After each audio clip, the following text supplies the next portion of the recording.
안녕하세요. 임대주택을 주요 주제로 말씀드리고 있는 임진욱 변호사입니다. 꼭 본 영상은 판교의 현재의 상황, 즉 판교에 거주하시는 임차인들께서 제기하고 계시는 소송 등에 관하여 어떤 소송이 있는지 제가 파악하고 있는, 나름대로 파악하고 있는 상황을 정리를 해 보았습니다. 따라서 판교보다 시기적으로 나중에 분양 전환을 할 것을 예정하고 있는 광교와 같은 임대아파트 단지의 임차인들께서 이를 보시고 참조하셨으면 합니다. 참고로 판교 10년 공공건설 임대주택의 상황을 간략히 정리해 보면 이렇습니다. 이 판교에는 이 민간 사업자가 건설하여 공급하였지만 공공택지에 건설 공급하였기 때문에 공공건설 임대주택에 해당되는데요. 부영, 대방, 모아, 진원 이런 4개의 아파트 단지가 있습니다. 이 순서는 임차인들의 입주 순서이기도 합니다. 부영 같은 경우는 2008년 12월 말경이었고, 진원은 2009년 6월경인가 그때 입주를 했고, 이 두 아파트 단지는 그 사이에 입주를 완료를 했죠. 그래서 10년이 지난 2019년경에 임대 의무 기간이 만료돼서 감정평가를 실시했고, 민간 사업자들은 분양전환 가격을 정하여 성남시장에게 분양전환 승인 신청을 했고, 그에 대하여 성남시장은 법에 정한 감정평가 금액을 초과할 수 없다라는 규정에 의하여 감정평가 금액보다 이하라고 봐서 승인 처분을 2019년 7월경인가 뭐 이렇게 한 것으로 보입니다. 그래서 현재는 이 승인 처분 후에 6개월 내에 분양전환 계약을 해야 된다라는 규정에 의해서 분양전환 계약을 체결하고 있는 시기인 것으로 보입니다.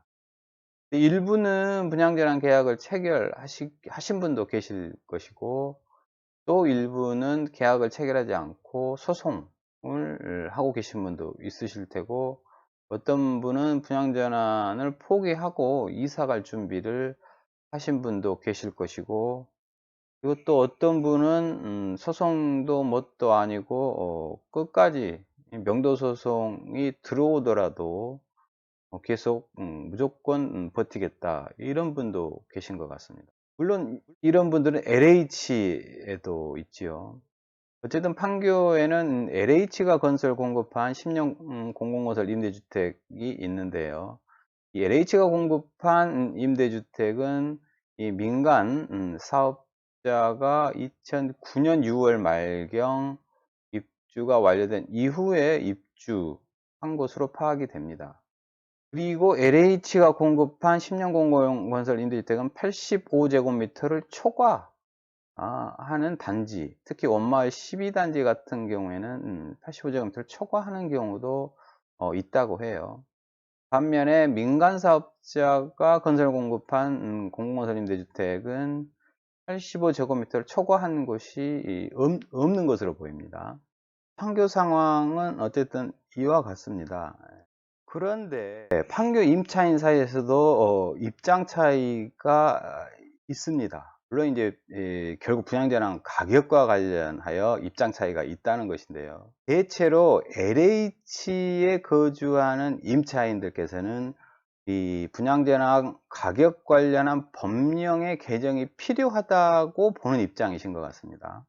아까 보셨듯이 광교 62단지 집회에 걸려있던 플랜카드 내용의 전반적인 취지는 법령이 잘못되어 있기 때문에 개정되어야 된다, 이런 입장인 것으로 보여요. 아까도 잠깐 말씀드렸지만 이 현재 국회의원 3분께서 이와 관련한 개정안을 발의했지만 아직 통과가 되지 못하고 있는 상황이죠.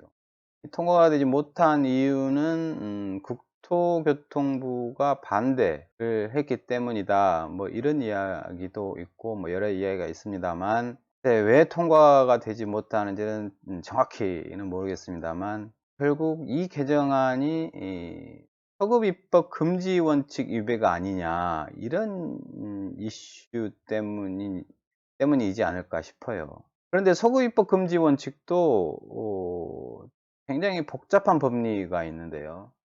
진정 소급입법은 원칙적으로 금지되는 것이고, 부진정 소급입법은 원칙적으로 허용되는 것인데요. 이러한 개정안이 이 진정 소급입법이냐, 부진정 소급입법이냐, 이와 관련한 입장 차이도 분명히 존재합니다. 물론 이 개정안이 국회를 통과하여 대통령이 공포하고 효력이 발생한 이후 일이겠습니다만, 결국 이런 개정안이 진정소급입법 금지 원칙에 위배된 것이냐 아니냐에 대한 최종적인 판단은 법원 내지는 헌법재판소에서 할 일이겠죠. 개정안이 국회를 통과하지 못한 이유는 바로 그 소급입법 금지 원칙이라는 이슈 때문에 쉽게 통과되지 못하고 있지 않는가 싶습니다.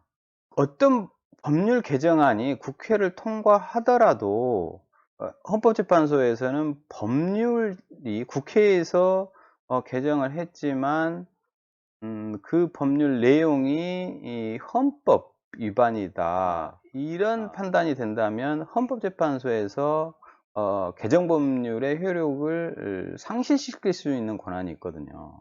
그래서 어떤 법률 개정안이 국회를 통과했다고 해서 될 일은 아니에요. 어쨌든 굉장히 큰 주제입니다. 이와 관련하여 제가 별도의 영상을 고려 중에 있습니다만, 이게 굉장히 말이 어렵기 때문에, 법리가 굉장히 어렵기 때문에, 그리고 최종적으로 헌법에 위반되지 않는다, 소급입법 금지 원칙 위반되지 않는다, 이것은 헌법재판소나 혹은 법원의 판단상일 것이어서 제가 참 말씀드리기에도 곤란한 주제이기도 합니다. 그리고 이 관계 법령 및 약관이라고 하는 것은 임대차 계약서 상의 분양전환 가격은 감정평가 금액으로 한다, 뭐 이런 취지의 조항이 임대차 계약서에 있는데요. 그 약관이 무효이다. 왜? 현행법 자체가 잘못되어 있기 때문에 무효이다. 무효인 근거는 무엇이냐? 이에 관련해서는 여러 가지 논거들이 있을 수 있어요. 그와 관련하여 제가 다 말씀드리긴 어려운 것 같고, 근데 또 문제는 뭐냐면 방금 말씀드린 그 약관이 무효이다 라는 주장을 이미 이 LH의 임차인들께서 소송을 제기를 했고, 그게 이제 2심 법원입니다만 서울고등법원 2009나 64965 판결이 있는 것이죠. 이미 약 10년 전에 약관 무효 소송은 임차인들께서 패소를 했다는 것이죠. 근데 제 개인적으로는 좀 아쉬움이 많아요. 주장을 좀 더 보완해서 새롭게 제기할 필요가 있지 않나. 제 개인적인 의견은 바로 이 부분입니다. 관계 법령 및 약관을 무효로 봐야 되지 않느냐. 제 개인적인 사견은 이 부분에 포인트를 두고 있습니다. 반면에 특히 이 민간 임대사업자가 건설 공급한 임대주택에 거주하는 임차인들께서 주로 주장하시는 내용인데, 법령을 개정할 필요가 없다. 법은 잘 돼 있다, 현행법도. 그런데 현행법 해석 및 적용을 바로 하기만 하면 된다. 그런데 현행법 해석 및 이 법령 적용을 잘못하고 있다, 이런 주장을 하셔요. 그게 이제 대체로 이 민간업체가 제공한 임대아파트에서 하시는 임차인들께서 이런 주장을 하셔요. 그 주장도 아주 다양한데요. 분양가 상한제를 적용해야 된다. 물론 이제 민간 업체가 제공한 임대아파트에 거주한 임차인들은 85제곱미터를 초과한 경우는 없는 것으로 보입니다만, 어찌됐건 간에 현행법에 의하더라도 분양가 상한제가 적용되도록 해석할 수 있다, 이런 주장을 하시는 분이 계시는가 하면, 그리고 또 분양전환 가격은 2006년도 입주자 모집 공고 당시 주택가격에서 감가상각비를 공제한 금액으로 정해지도록 되어 있다. 이게 현행법의 해석이다. 이렇게 주장하시는 분도 계셔요. 그리고 또 매매의 일방예약이다. 최초에 입주하면서 체결한 임대차 계약에 보면 분양전환을 하기로 되어 있는데, 그때 당시 2006년 입주자 모집 공고 당시 주택가격으로 10년 후에 분양전환 하기로 한 계약이다. 그러니까 10년이 지나서 일방예약 완결권을 행사하면 이때 가격으로 분양전환 계약이 체결되어야만 한다.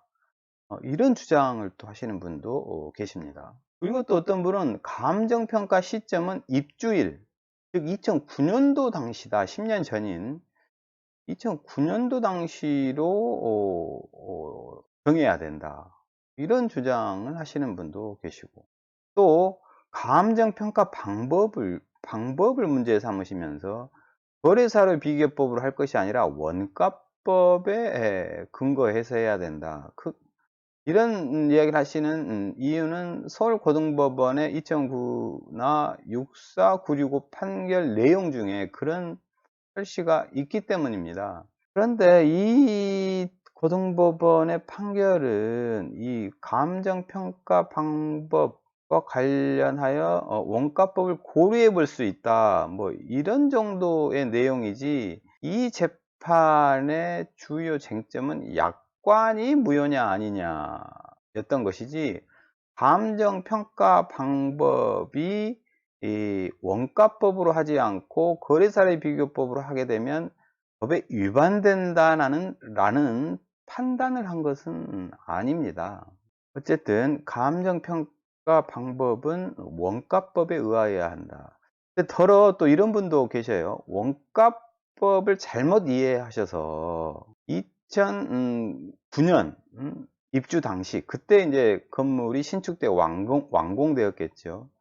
2009년 당시의 원가를 구체적으로 검증해 보자, 이렇게 이해하시는 분이 있는데 그게 아닙니다. 감정평가 방법 중 원가법이라고 하는 것은 아파트 신축 당시의 원가가 얼마 들어갔느냐, 얼마가 소요되었느냐, 그것을 검증하는 것이 아니라 10년이 지난 지금 현재 똑같은 건물을 그 자리에서 신축한다면 어느 정도의 원가가 들어가겠느냐, 즉 재조달 원가가 얼마 정도로 소요될 것이냐에 대한 감정인 것이지, 10년 전 입주 당시에 실제 투입한 원가가 얼마냐, 이걸 특정하는 것은 결코 아닙니다.